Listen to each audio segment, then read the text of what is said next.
Well, there is something growing around Raymond James Stadium, and it's not just our hopes for another Super Bowl title. No, there's a border of bamboo and other plants now around the grounds of the stadium. The living fence, as it's called, captures carbon, provides habitat to butterflies and birds, and makes the area more beautiful. And Fox 13's Tony Sadiku is back live with more of the unique ways the project is also addressing curb jumping.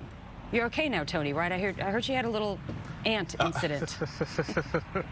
Yes, we found a whole different spot. I left my fire ant repellent at home. You can see Mike. We all got eaten alive, but we're doing okay. We're doing okay right now, guys. But the idea was to really solve a business issue, right? The folks here at Raymond James noticed that people were kind of not following the posted exits. Instead, they were hopping the curb out here on West Columbus, and obviously it's a safety issue. It was damaging to the property, so they're like, "What do we do about it?" Right? And they thought we could put up an aluminum fence, not this one, and which would have made sense. It would have solved the issue, but it wouldn't have looked like this. So they partnered with Regenerative and Caleb Quaid, who's the owner, and this was your solution, guys. It was 1,100 feet of bamboo and other native plants from Dale Mabry all the way to Himes.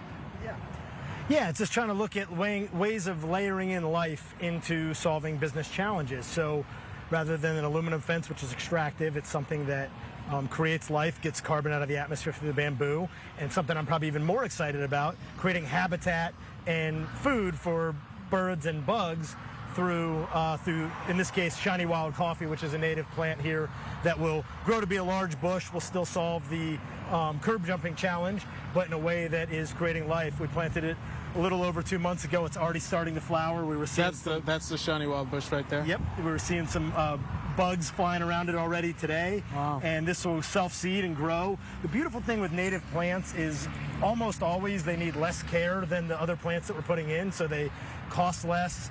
They're easier to maintain. They want to live here, right? They want to live in the soil, so they don't need as much fertilizer, certainly not as much water. Once this plant is established and the rainy season comes, we'll never have to water it again, and it will grow and give life and nest birds for generations to come. And you said the bamboo has a lot of benefit too. And is it one of the plants that sequesters the most carbon? Is that what you said? It is, yes. So bamboo is the fastest growing plant in the world. Some types of it can grow 70, 80 feet in a year.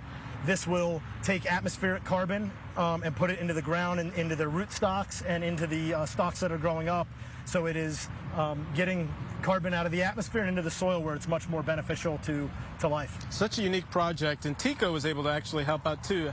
Is it 11 truckloads of mulch that they It was, yeah. Tico's a great community partner. They do a lot of environmental initiatives, and they jumped at the chance to donate, 11 truckloads of mulch here to help the project out, keeps costs down, and helps to build soil in a way that is giving them a use for their trimmings that are coming from their power line trimmings. And another unique tidbit too, you say this is one of the only examples of this kind of project in professional sports, right? This isn't even yet on the radar with professional sports as a best practice. Like if you look at what the best practices are, we're not even talking about getting carbon out of the atmosphere through the way that we're planting things. So that's going to change, and this is the first project that's going to be involved in doing that. And I'm really excited to partner with the Tampa Sports Authority and Raymond James Stadium to do it. That's a really cool feeling. Awesome. Caleb, appreciate your time.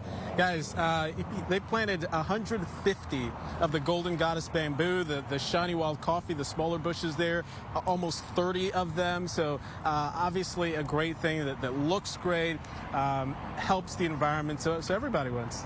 Yeah. You say shiny wild coffee? Is that what he said? I thought so. Are we going to have... That's what he said. I'd never heard of it till now. So. Okay. We'll have to see if it produces any beans, and then what we might do with those. He said it was native, though, so it likes the heat. Yeah, likes that's the important thing. That's the important thing. All right. Thank you, Tony.